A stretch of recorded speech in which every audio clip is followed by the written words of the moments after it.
Salam sahabat inspirasi. Bacaan Alkitab kita hari ini diambil dari 1 Tesalonika pasal 5 ayat 19 dan 20 yang berbunyi, "Janganlah padamkan roh dan janganlah anggap rendah nubuat-nubuat." Apa yang terjadi ketika kita membuka tutup botol sebuah soft drink? Saat membukanya, pasti akan selalu muncul buih dan suara berdesis yang khas. Apalagi jika sebelumnya botol minuman tersebut digoyang-goyang beberapa saat, maka akan terbentuk buih dan suara desis yang lebih banyak dan tekanannya lebih besar akibat pelepasan gas karbon dioksida. Tetapi lama berselang, tekanan tersebut akan semakin reda dan habis. Tentunya, fenomena sesaat minuman bersoda tersebut jangan sampai kita alami setelah kita memperingati hari pencurahan Roh Kudus yang puncaknya kita peringati di hari Minggu tanggal 19 Mei yang lalu. Tidak sedikit di antara orang percaya yang begitu antusias mengikuti rangkaian ibadah Pentakosta. Dalam ibadah tersebut, mereka mengalami jamahan dan lawatan Roh Kudus. Roh mereka dibangkitkan kembali oleh impartasi urapan Roh Kudus, bagaikan baterai yang di-charge ulang sampai penuh. Semangat mereka menyala dan berkobar. Hati mereka dipenuhi dengan kasih yang tulus dan kuat kepada Tuhan. Hari-hari mereka jalani dengan penuh antusias dan sukacita. Pertanyaan selanjutnya adalah, sampai berapa lama kondisi tersebut akan bertahan? Apakah hanya sesaat saja? Tentu hal ini tidak kita harapkan. Agar fenomena soft drink tersebut tidak terjadi dalam hidup kita, Rasul Paulus menasehatkan kepada kita, janganlah padamkan roh. Roh Kudus seringkali dilambangkan dengan api. Agar tetap menyala, api tentu harus selalu dijaga agar tidak padam. Begitu juga dengan pekerjaan Roh Kudus.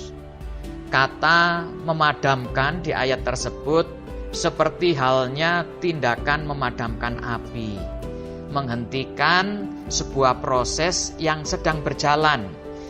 Hal itu mengindikasikan ketidaksetujuan atau penolakan. Dalam nats bacaan kita, Rasul Paulus membandingkan memadamkan roh dengan sikap meremehkan atau menolak penyataan adi kodrati Roh Kudus seperti bernubuat. Maksudnya, menekan, membatasi, dan menolak penggunaan karunia-karunia Roh Kudus.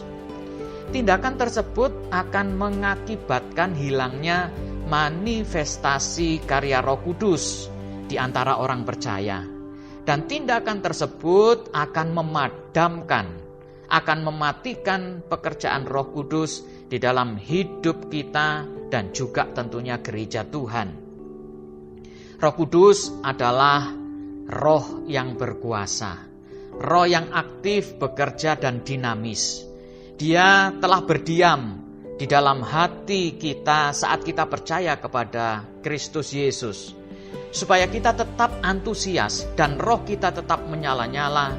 Maka kita harus selalu memiliki kerinduan untuk mengalami karya Roh Kudus.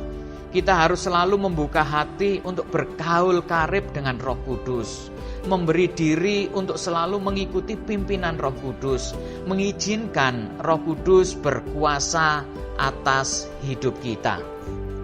Oleh sebab itu, ambillah keputusan untuk kita selalu memberi tempat seluas-luasnya bagi Roh Kudus untuk bekerja dan berkarya dalam hidup kita.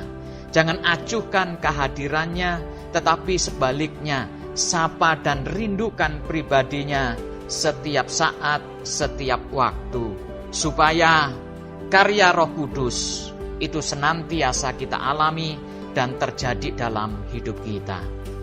Mari kita berdoa. Ya Roh Kudus, kami bersyukur Engkau telah hadir dan tinggal tetap dalam hidup kami. Terima kasih Engkau yang selalu ada bagi kami. Kami mau selalu membuka hati dan semakin mendekat kepadamu, mengalami dan merasakan kehadiran-Mu memenuhi kami. Oleh sebab itu kami persilahkan Engkau berkuasa, Engkau bekerja secara nyata dalam hidup kami. Di dalam nama Tuhan Yesus Kristus kami berdoa. Haleluya. Amin. Tuhan Yesus memberkati.